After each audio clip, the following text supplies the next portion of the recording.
All right, so today we're going to be looking at Chandelles, right? And a chandelle is a 180-degree climbing turn. The purpose of this maneuver is we want to achieve a tight radius of turn and maximum altitude gained, right? So we want to achieve the maximum performance out of the airplane in a climbing turn. So to get set up for this maneuver, we want to make sure we have completed our clearing turns, right? And we have done our pre-maneuver checklist, right? So we need to do this before every maneuver. Make sure the area is clear, and we have done our pre-maneuver checklist. Now, for this commercial maneuver, I'm going to be using the arrow in my explanation of the setup, right? So we want to make sure the prop is forward and we're in a clean configuration, right? The gear is up and we're not using any flaps or anything. We want to make sure we select an altitude that is at least 1,500 feet above ground level, right? And we want to get our reference points for this maneuver.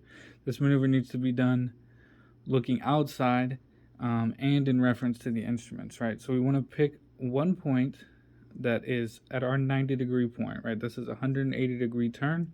So at our 90-degree point, we're going to be halfway through the maneuver. And that's an important point for this maneuver. So we want to make sure we have a visual reference that will line up with the 90-degree point and one with the 180-degree.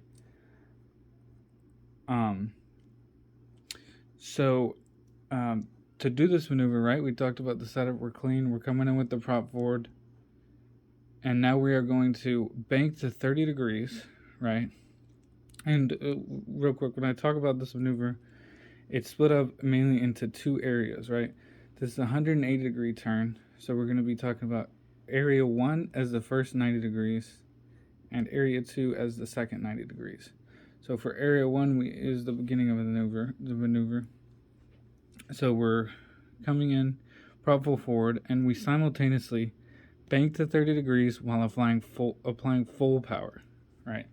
So during this first half of the turn, this area 1, right, we are going to hold that 30 degrees of bank while simultaneously increasing pitch slowly, right?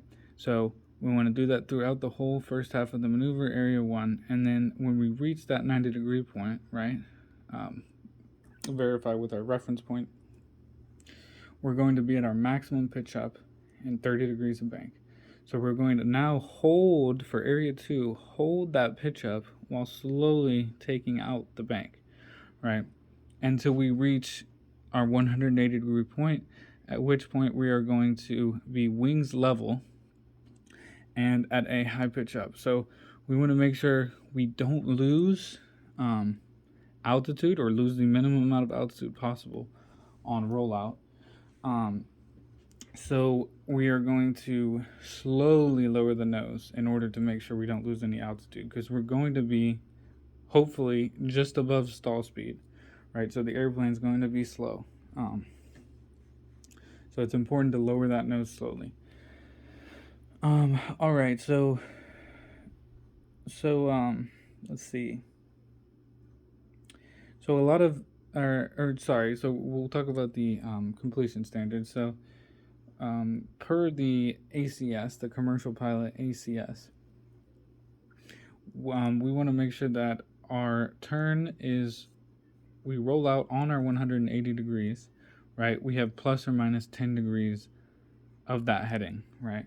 And we want to make sure that the airplane is just above stall speed, right? Showing that we have achieved the maximum performance out of this airplane, right? Because that is one of the goals, is it is a maximum performance climbing turn. So the airplane should be just above stall speed at finish, right? But we want to make sure that at no point does the airplane stall.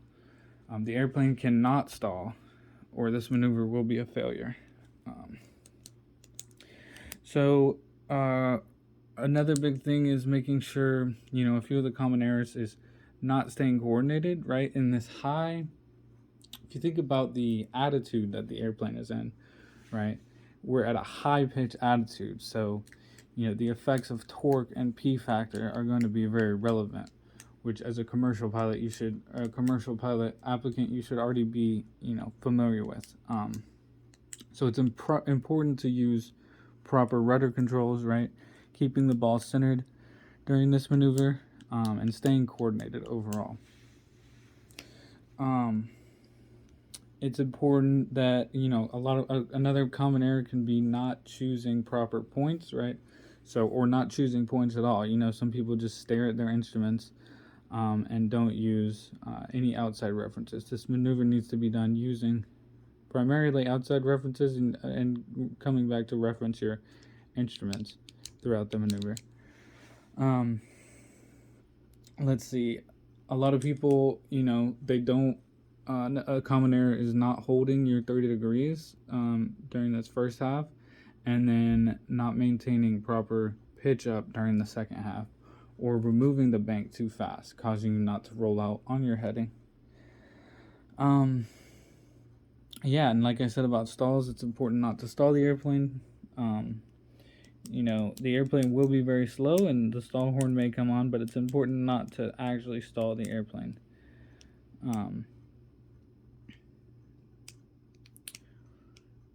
So, let's see if I missed anything. Yeah, I think that's about it. So yeah, overall, this maneuver for commercial pilots is to show, that you're looking outside the airplane while completing these performance maneuvers, and getting the maximum performance out of the airplane, right? This turn should ideally be a tight radius turn, and you should gain maximum altitude with the airplane just above stall speed at the finish.